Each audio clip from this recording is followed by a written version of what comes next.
Similar to the case of Mao and Esterosa, I decided to these two go first because of how I structured that section I made.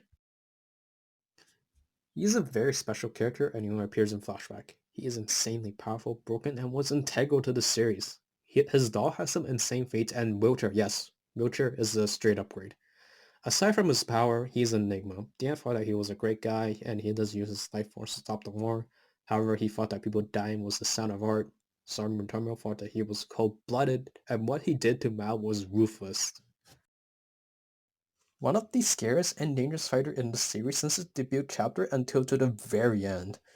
The series had to introduce a lot of characters and insane powers to keep some people relevant. And I guess Gopher remembered something and he kept his relevancy throughout like the entire time.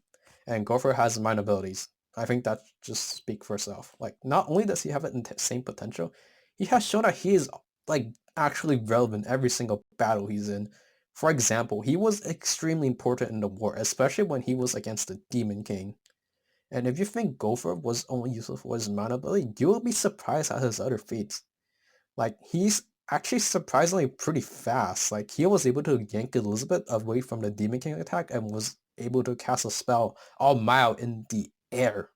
Oh yeah, he also did this missing an arm, glasses, and eyes. He also tanked Chandler Absolute Order and survived. He also used like the kill switch ring to turn off Ruler. Like honestly, there's nothing stopping Gopher, and I think it is pretty crazy that he and Dan are often considered the weaker members of the Sins. Yes, Gopher may be struggling in the 1v1 fighter department, but he's someone that can win any battle if you just underestimate him. If you compare Gopher to his first and final appearance, it's almost like well, maybe they're not two different characters, but you can see that he went for a long way. He and Bond had the best storytelling and character development out of all the sins, and it's by a huge margin, and it's not even, it's not even, there's no contest. He went from unreliable trippy to reliable and the greatest teammate. He's a sin that actually kind of became friends with everyone. With King Dan, they had a really rocky start, but they developed a duration as a teammate. Maryland was pretty obvious, like, come on.